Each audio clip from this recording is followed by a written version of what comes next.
Primary concept of banking এর লাস্টের board কোশ্চেনগুলো দেখছি আমরা। রাজশাহী বোর্ড 19, কপোতাক্ষ ব্যাংক দেশের শিল্প ও ব্যবসায়ী প্রতিষ্ঠানকে মধ্য ও দীর্ঘমেয়াদী ঋণ প্রদান, মূলধন সরবরাহ, শেয়ার বিক্রয়ের ক্ষেত্রে অবলোককের ভূমিকা পালন করে। অপরদিকে পদ্মা ব্যাংক কোনো বিশেষ ক্ষেত্রের উন্নয়নের জন্য ঋণ প্রদান করার পাশাপাশি জনগণের আমানত গ্রহণ ও দীর্ঘমেয়াদী খাতে অর্থ বিনিয়োগ করে থাকে। নিজ নিজ দায়িত্ব পালনের পাশাপাশি ব্যাংক দুটি দেশের অর্থনৈতিক উন্নয়নে ভূমিকা পালন করছে। গ নাম্বার আছে উদ্দীপকে উল্লিখিত পদ্মা ব্যাংক কোন ধরনের ব্যাংক ব্যাখ্যা করো। তো পদ্মা ব্যাংকের কাজ আসলে এটা স্পেশালাইজ ব্যাংকের ফিচার ফলো করছে এবং এটা পাশাপাশি কী করছে, গ্রাহকের ঋণ দান আমানত গ্রহণ করছে এবং দীর্ঘমেয়াদী খাতে এটা ইনভেস্ট করছে। ঠিক আছে, তো আমরা এটা দেখতে পাচ্ছি আসলে কি ব্যাংকের কাজ করছে। আমরা এরকম আরেকটা ব্যাংক দেখছিলাম কি কৃষি ব্যাংক, যেটা কৃষির উন্নয়নে কাজ করছে, আবার এরকম জেনারেল ব্যাংকিংগুলো করছে। তো আসলে এটা কিসের পরে, মিশ্র ব্যাংকে। ঠিক আছে, ঘ নাম্বার দেওয়া আছে উদ্দীপকে উল্লিখিত ব্যাংক দুটির মধ্যে কপোতাক্ষ ব্যাংক দেশের অর্থনৈতিক উন্নয়নে বেশি ভূমিকা পালন করে। তুমি কি একমত? তোমার মতামত দাও।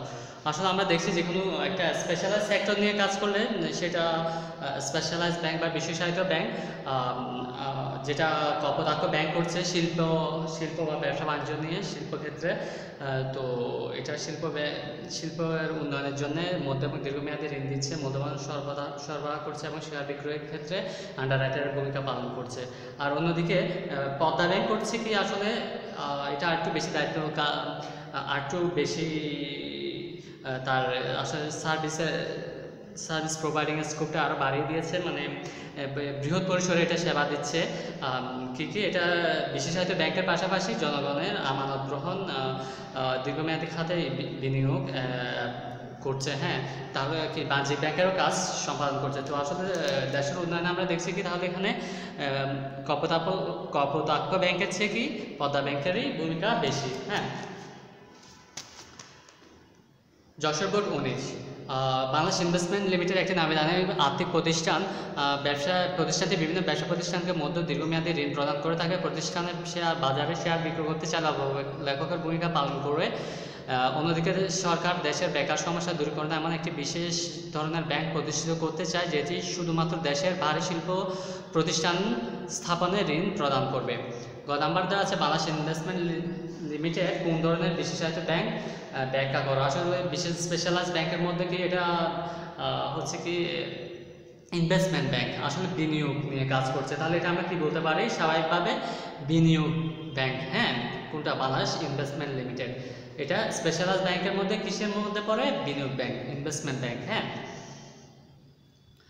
তো আসলে বিনিয়োগ ব্যাংকগুলো হচ্ছে কি, এটা দেশের শিল্প কারখানা স্থাপন, সম্প্রসারণ, উন্নয়ন এবং ওই যে কোম্পানিগুলো শেয়ার সিকিউরিটিজ, যদি পাবলিক লিমিটেড কোম্পানি হয় জয়েন্ট স্টকে, তো শেয়ার সিকিউরিটিজ ইস্যু করার জন্য এটা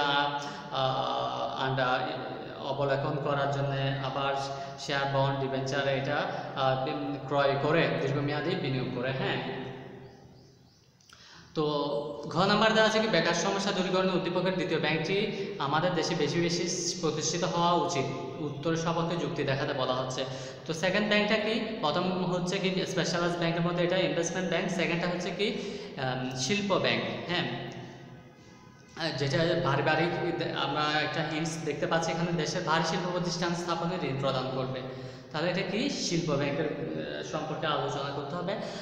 আসলে শিল্প ব্যাংক এটা একটা স্পেশালাইজ ব্যাংক, ইকোনমির কোনো স্পেশালাইজ সেক্টর নিয়ে কাজ করবে।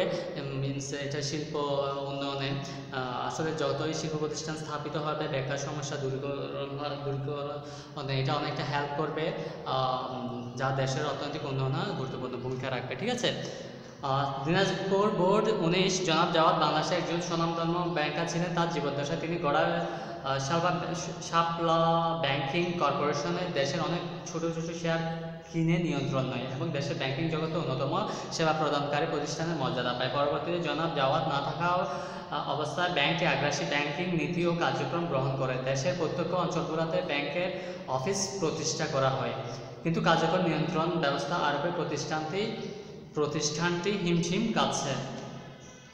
উদ্দীপকে কর্পোরেশনটি সাংগঠনিক কাঠামোর ভিত্তিতে কোন ধরনের ব্যাংকিং ব্যবস্থা গড়ে তুলেছে ব্যাখ্যা করতে বলা হচ্ছে।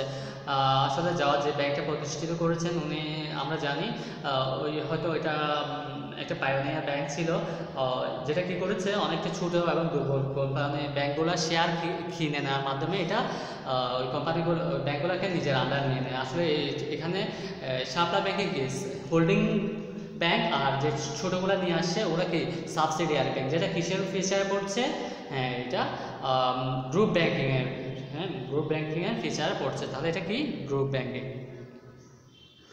উদ্দীপকের উল্লিখিত ব্যাংকটির মধ্যে পক্ষে কার্যকর নিয়ন্ত্রণের ব্যর্থতার মূল্যায়ন করা। আসলে এখানে গ্রুপ ব্যাংকিংয়ে যেহেতু অন্যান্য ব্যাংকিংয়ের অন্যান্য ব্যাংকিং শেয়ারগুলো কিনে নেওয়া হচ্ছে, তাদের উপর মানে ওই যে শাপলা ব্যাংকিং আছে তার রুলস রেগুলেশন সব ইমপ্লিমেন্ট করার জন্য আসলে ফোর্স করা হচ্ছে, ঠিক আছে।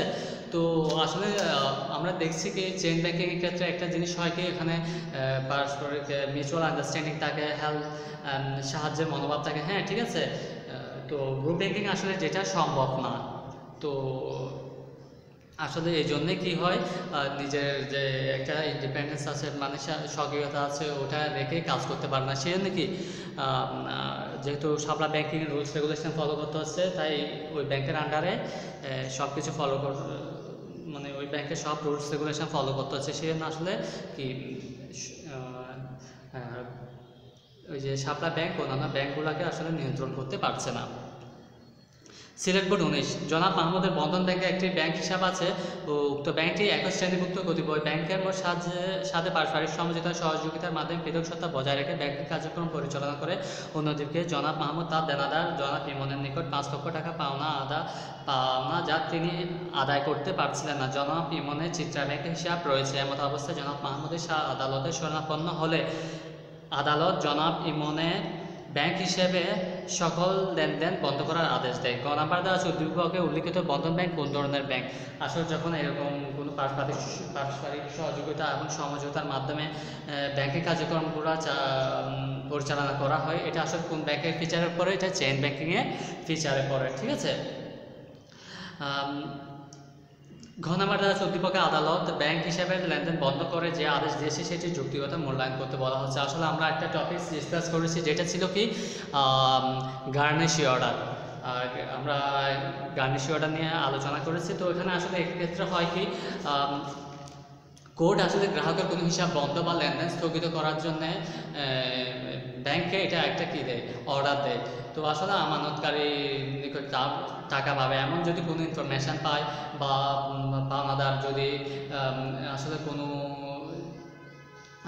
আইনি ইয়েতে পাওনাদার আসলে আদালতের শরণাপন্ন হয়, তাহলে আদালত এই দুই রকম গার্নিশি অর্ডার করতে পারে। একটা হচ্ছে কি এটা কনফাইন্ড অর্ডার, যেটা সীমাবদ্ধ আদেশ। আসলে এখানে কি নির্দিষ্ট অ্যামাউন্টের উপর কি গ্রাহকের নির্দিষ্ট অ্যামাউন্টের অর্থ লেনদেনের উপর অর্থের লেনদেন বন্ধে এই আদেশটা দিতে পারে। আর সেকেন্ড হচ্ছে কি সীমাহীন আদেশ। হ্যাঁ আসলে এখানে হয় কি সীমাহীন আদেশে আদালত গ্রাহকের হিসাবে এখানে তো উপরটাতে সীমাবদ্ধ মানে কি নির্দিষ্ট জমাকৃত অর্থ, আর সীমাহীন আদেশ হলে কি পুরোপুরি ওই হিসাবে কোনো লেনদেন করা যাবে না, ঠিক আছে।